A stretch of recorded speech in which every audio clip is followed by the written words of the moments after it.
Hi welcome to my channel. ఇవాల్టి వీడియోలో whole wheat ఆటాతో bread అయితే చేయబోతున్నాను. సో ఈ బ్రెడ్ సాఫ్ట్గా రావాలంటే ఖచ్చితంగా మనం కొలత అయితే తీసుకోవాలి. ముందుగా అయితే ఒక బౌల్ తీసుకొని ఆ బౌల్లోకి 1/4 కప్పు దాకా హాట్ వాటర్ని తీసేసుకోండి. బాగా మరుగుతున్న వాటర్నే తీసుకోవాలి ఇలా. సో ఇక్కడ చూస్తున్నారా పొగలు కూడా పోతున్నాయి. అలాంటి వాటర్ తీసుకోవాలి. ఆ తర్వాత ఇందులోకే ఒక 2 స్పూన్స్ వరకు పంచదారని యాడ్ చేసుకోండి. ఇలా పంచదార వేసిన తర్వాత ఆ పంచదార మొత్తము నీట్గా కరిగిపోయేంత వరకు మిక్స్ చేసుకోండి. ఇదైతే చాలా ఈజీ రెసిపీ అనమాట. బట్ అంత క్విక్గా అయితే చేసుకోలేము, టైం తీసుకుంటుంది. సో ఇప్పుడు ఇలా బాగా మిక్స్ చేసిన తర్వాత ఇందులోకే ఒక 2 స్పూన్స్ వరకు డ్రై ఈస్ట్ అండి. డ్రై ఈస్ట్ అయితే ఇక్కడ మిక్స్ చేసుకోవాలి. మనకి సూపర్ మార్కెట్స్లో కూడా డ్రై ఈస్ట్ అవైలబుల్గా ఉంటుంది. సో ఇట్లా డ్రై ఈస్ట్ అయితే ఒక 2 స్పూన్స్ వరకు అందులో యాడ్ చేసి ఒకసారి కలుపుకోండి. ఈ విధంగా డ్రై ఈస్ట్ మొత్తాన్ని ఒకసారి కలిపేసుకోండి. మరి ఎక్కువ అయితే మిక్స్ చేయొద్దు. ఇలా డ్రై ఈస్ట్ మొత్తము ఆ వాటర్కి పట్టేలాగా మిక్స్ చేసుకుని ఇలా ప్లేట్ కానీ లేకుంటే ఏదైనా టవల్ కానీ క్లోజ్ చేసేసి ఈ ఈస్ట్ మొత్తం ఇలా పొంగేంత వరకు వదిలేసేయండి. ఇది ఇలా పొంగాలన్నమాట. అప్పుడే ఈస్ట్ అనేది మంచిగా యాక్టివేషన్ అయినట్టు. ఇలా పొంగిన ఈస్ట్లోకి ఇప్పుడు 3 కప్స్ వరకు హోల్ వీట్ ఆటాని తీసుకోవాలి. ఈ గోధుమ పిండిని జల్లించాల్సిన అవసరం లేదు, అలానే వేసేసుకోవచ్చు డైరెక్ట్గా. అండ్ ఇక్కడ 1/2 టేబుల్ స్పూన్ వరకు సాల్ట్ అయితే యాడ్ చేసుకొని ఇలా కొనవేళ్ళతోనే మిక్స్ చేసుకోండి. ఒక ముద్ద చేసుకోవాలి స్టిక్కీగా. కొనవేళ్ళతోనే చేసుకోవాలన్నమాట. లేకుంటే పిండి ముద్ద అనేది గట్టిగా అయిపోతుంది. అలా కాకుండా మృదువుగా కలుపుకుంటే మనకి ముద్ద అనేది చాలా సాఫ్ట్గా ఉంటుందన్నమాట. ఇలా కలుపుకుంటూ మధ్య మధ్యలో వాటర్ అనేది యాడ్ చేసుకోవాలి. బట్ అయితే వాటర్ అనేది వామ్గా ఉండాలన్నమాట. నార్మల్గా వాటర్ అయితే అసలు యూస్ చేయొద్దు. కొంచెం వామ్ వాటర్ని యూస్ చేసుకుంటూ పిండి ముద్ద అనేది కలిపేసుకోండి. మరీ ఎక్కువ వాటర్ అయితే వేయద్దు, ఎందుకంటే మళ్ళీ కొంచెం పొడి పిండిని యూస్ చేయాల్సి వస్తుంది. అలా కాకుండా ఒకేసారి పర్ఫెక్ట్గా మిక్స్ చేసి పెట్టుకోండి. చూసారు కదా, ఇలా ముద్దగా రావాలన్నమాట. మరీ ఎక్కువ స్టిక్కీగా అయితే రాకూడదు.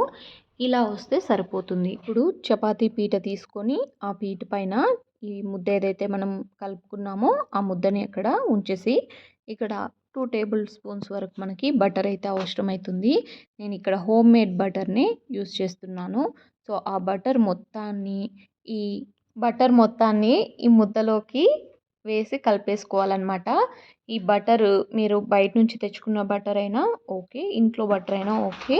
కాకపోతే బటర్ అనేది ఈ ముద్దకు బాగా పట్టేయాలన్నమాట. ఇలా పీటకే బటర్ రుద్దుకుంటూ ఇలా 10 నిమిషాల పాటు ముద్దని బాగా మిక్స్ చేస్తూనే ఉండాలి. అప్పుడే మనకి సాఫ్ట్నెస్ అనేది వస్తుందన్నమాట. ఇలా ఎక్కడ కానీ స్టిక్కీగా ఇప్పుడు ఉండకూడదు, సాఫ్ట్గా రావాలి. అలా సాఫ్ట్గా రావాలంటే 10 నిమిషాల పాటు ఇలా మిక్స్ చేస్తూనే ఉండాలి, ఎక్కడ ఆగకుండా. అప్పుడే మనకి ముద్ద అనేది సాఫ్ట్గా వస్తుంది. చూసారు కదా, ఇప్పుడు సాఫ్ట్నెస్ అనేది తెలుస్తుంది కదా, ఎక్కడ పీటకు అసలు అతుక్కోకుండా ముద్ద అనేది ఫామ్ అయిపోయింది. సో ఇలా ఉండాలన్నమాట ముద్ద అనేది. చూసారు కదా, ఇప్పుడు ఈ ముద్దని సైడ్ పెట్టేసుకోవాలి. అలా సైడ్ పెట్టుకోవడం కోసం ఒక బౌల్ తీసుకొని ఆ బౌల్కి కొద్దిగా ఆయిల్ అప్లై చేసుకొని ఈ ముద్దని కూడా అందులో పెట్టేసి ముద్దకు కూడా కొంచెం ఆయిల్ అప్లై చేసుకొని ఇలా ఒక 1/2 అవర్ పాటు వదిలేసేయాలి. ఎందుకంటే ముద్ద ఇప్పుడు ఏదైతే మనం ఒక వంతు తీసుకున్నాం కదా, అది 3 వంతుల వరకు అవ్వాలన్నమాట. సో ఇలా ట్రిపుల్ అయ్యేంత వరకు అలానే క్లోజ్ చేసి వదిలేయాలి. మీరు కావాలంటే పైన ఒక ఇలా క్లాత్ కానీ లేకుంటే ఏదైనా పేపర్ కూడా క్లోజ్ చేసుకోవచ్చు. నేను ఇక్కడ క్లాత్ని యూజ్ చేశాను అనమాట. సో చూసారు కదా, ఇలా ట్రిపుల్ అయింది. ఇలా ట్రిపుల్ అయిన తర్వాత మళ్ళీ ఒకసారి ఈ ముద్దని మంచిగా ఒక 5 to 10 మినిట్స్ మళ్ళీ మనము అలానే కలుపుకోవాలన్నమాట. సో మళ్ళీ ఇంకా సాఫ్ట్నెస్ రావడం కోసం కలుపుకోవాలి. ఆ పిండి ఎంత సాఫ్ట్గా ఉంటే బ్రెడ్ కూడా అంత సాఫ్ట్గా పర్ఫెక్ట్గా వస్తుందన్నమాట. సో దానికోసమే పిండి ఎప్పుడు కూడా ఇలా సాఫ్ట్గానే ఉండాలి.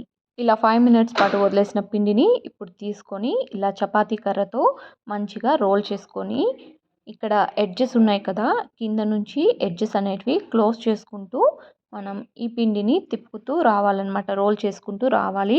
ఇలా రోల్ చేసుకున్న తర్వాత ఎడ్జెస్ మొత్తము ఎక్కడ కానీ ఓపెన్స్ లేకుండా మనం ఫిల్ చేసేసుకోవాలి, గ్యాప్స్ లేకుండా. అప్పుడే మనకి బ్రెడ్ అనేది ఒక మంచి షేప్లో ఉంటుంది. సో ఎక్కడ కానీ మనకి గ్యాప్స్ అనేటివి కనపడవు అనమాట.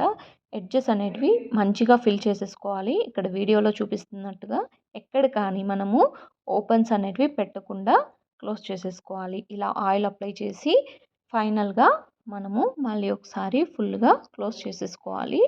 ఎక్కడ కానీ గ్యాప్స్ అస్సలు ఉండకూడదు. అలా ఉన్నట్లయితే బ్రెడ్‌లో కూడా గ్యాప్స్ అనేటివి వచ్చేస్తుంది. అలా గ్యాప్ లేకుండా ఉంటే బ్రెడ్ అనేది చాలా సాఫ్ట్‌గా కట్ చేసుకునేటప్పుడు చాలా బాగా వస్తుందన్నమాట. చూసారు కదా, ఇలాంటి షేప్ వచ్చేంత వరకు ఇలానే తట్టుకుంటూ చేసుకోవాలన్నమాట. ఇలా ఎడ్జెస్ మొత్తాన్ని కూడా చేత్తో నీట్‌గా తీసుకొని ఇప్పుడు ఒక బేకింగ్ ట్రేలోకి షిఫ్ట్ చేసేసుకోండి. ఇలా బేకింగ్ ట్రే కూడా మనము ఆయిల్‌తో గ్రీస్ చేసేసుకొని ఈ మిశ్రమాన్ని అందులో పెట్టేయాలన్నమాట. చూసారు కదా, ఇలా ఇప్పుడు ఇది కూడా మనం మళ్ళీ ఒకసారి పొంగేంత వరకు అలానే సైడ్ పెట్టేసేయాలి. ఒక హాఫ్ అన్ అవర్ టైం పడుతుంది. మళ్ళీ ఇలా సైడ్ పెట్టేసి క్లాత్‌ని కప్పేస్తున్నాను. ఇప్పుడు ట్రిపుల్ అవుతుందన్నమాట. ఇది కూడా ఫుల్‌గా నిండిపోతుంది. అప్పుడు మనము ఒక కడాయిని ప్రీహీట్ చేసి పెట్టుకోండి. ఇలా 10 మినిట్స్ ముందే మనం బేక్ చేసే ముందే ప్రీహీట్ చేసుకోవాలి. అందులోకి ఇలా ఒక ట్రే వేసుకొని మనం ఏదైతే బేకింగ్ ట్రేలో పెట్టేసాం కదా ఈ పిండి అనేది, సో ఆ ట్రేని ఇక్కడ పెట్టేసి దీన్ని మంచిగా ఒక 30 మినిట్స్ పాటు బేక్ చేసుకోండి. ఆఫ్టర్ 30 మినిట్స్ మనకి బ్రెడ్ అనేది ఇలా రెడీ అయిపోతుంది అనమాట. చాలా పర్ఫెక్ట్గా చాలా బాగుంది. చూసారు కదా, ఇక్కడ క్రాంప్స్ ఏమైనా ఉన్నాయనుకో అలా అని గ్యాప్స్ అనేటివి ఉండిపోతాయి. అలా కాకుండా మంచిగా క్లోజ్ చేసి పెట్టుకోవాలి. సో చూసారు కదా, బ్రెడ్ అనేది చాలా పర్ఫెక్ట్గా బేక్ అయిపోయింది. అండ్ ఇప్పుడు ఫైనల్గా కట్ చేసేసుకోవడమే. సో ఇలా అప్పుడప్పుడు ఇంట్లోనే హోల్ వీట్ ఆటాతో బ్రెడ్ కూడా ప్రిపేర్ చేసేసుకోవచ్చు. ఈ వీడియో మీకు నచ్చినట్లయితే ప్లీజ్ సబ్స్క్రైబ్.